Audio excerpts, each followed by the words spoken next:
Okay, after coming down a circuitous route, bird dog by Mr. Box, we have found the work headers to this old mine going back to the 1870s. They started going underground about 1875, 1878. So these are the original work headers. And you can see tons of moonshine in this mine right here. Absolutely outstanding. I do not know when somebody has ever been in here except for Save the Moonshiners and the revenue agents that got them. This is pretty historic, man. Dude, the way I say, just fucking name it, man. I mean, this is next level shit. Okay, we have been searching for an entrance into this mine for a long time. And this is one of the original Eureka mines that goes back to even the Civil War period when they were doing open ore mining. After the Civil War, years after, in the 1870s, they went underground. And this is it. Didn't think we'd ever make it in here.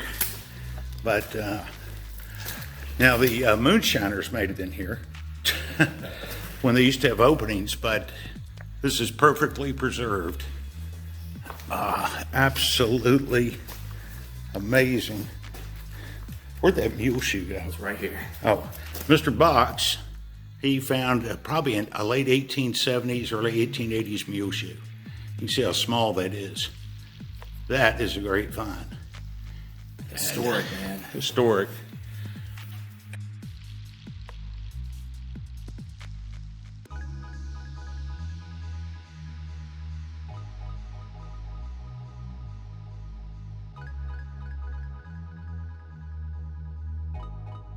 Okay.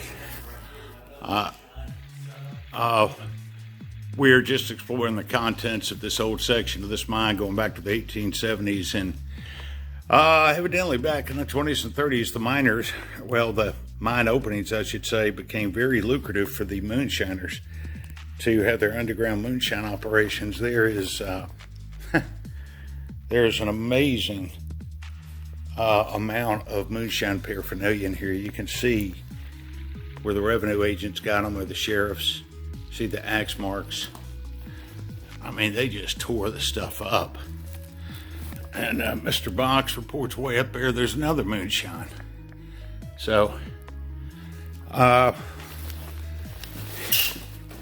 yes, we had to go thousands of feet underground to get to this mine. Had to really prepare for it too. So, it's no joke to get in here. So, I guess that's that's one of the bottoms of the sour mash, or the vat right there. Boy, they just tore that up. So, there's a milk bottle that I found. I'll take a picture of it, a little small milk bottle. So, okay, we'll check this out for just a little bit more. Look at that. All right. Question, was that the exit right there?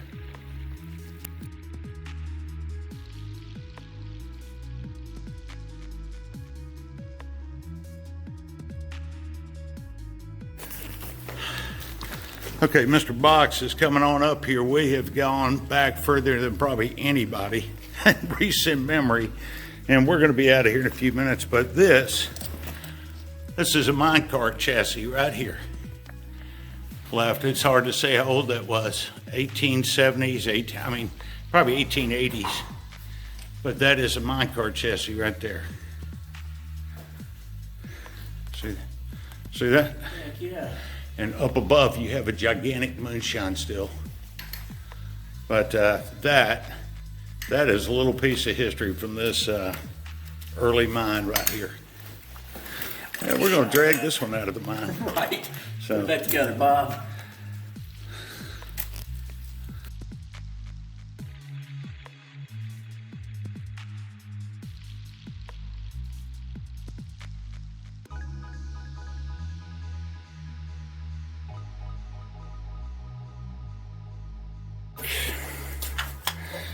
Okay, I spotted this corner of this section. We thought it was a moonshine, and we climbed up through that breakthrough. And as soon as I got up here, I realized this is an 1880s, 1890s mining cart from the old Eureka mines. Look what they were using it for. Haul the moonshine in. Yeah. You've got the barrels in there. It's actually got the rail. I mean the wheel still attached. Got an extra one. And yeah, the moonshiners probably were using this to take it down this header here. And not really sure what that cable was for there. But this, you only see this in pictures. It's hard to believe this. Never thought I'd see one of these. Wow. This is, we're inside the original Eureka red ore mine here. And that, man, that is historic. And the moonshiners were using it. Look at all this stuff. I feel air. I mean, look at this. I mean, this is just, look at all this. I mean, barrels galore. They were definitely doing some serious moonshining in here. And it just keeps going back. So, but we're kind of running out of battery time here. But boy, what a last great thing to see.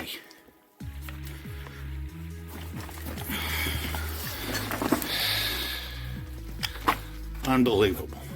Heck yeah, dude. There we go.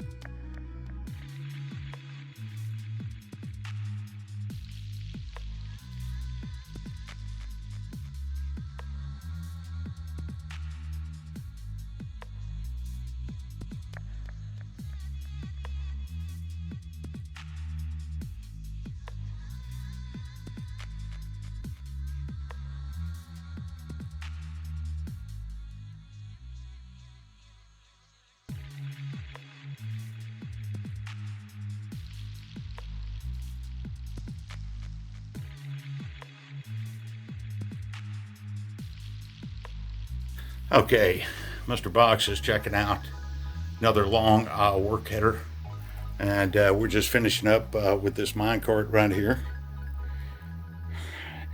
Could be that the moonshiners used it, but this, I only see this in pictures. This is 1880s, 1890s, an original minecart right here.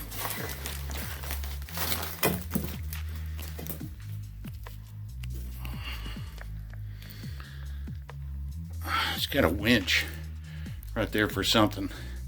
I would have hated to have been pushing this thing. This is solid cast iron. You got these other wheels right here. So anyway, Mr. Box is headed down this way. I'm going to drop over this real quick just to see what it looks like before we call it a day and start the long trek up out of here. But excellent trip, one of the best ever.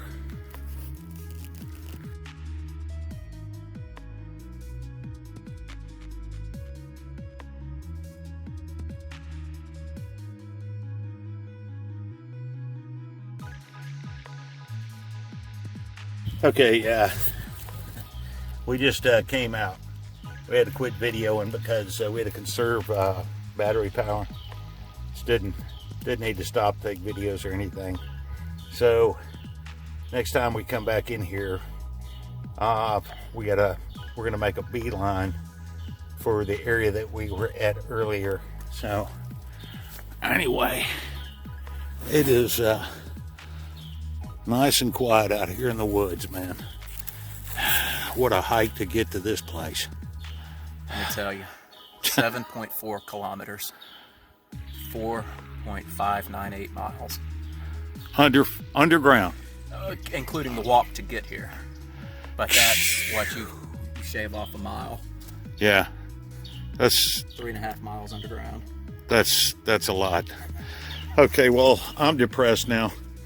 All right, well, that was a great trip, and hopefully we can come on back, man. We're just gonna stay here for a minute because the airflow, it's like an air conditioning unit right here. So, all right, excellent trip.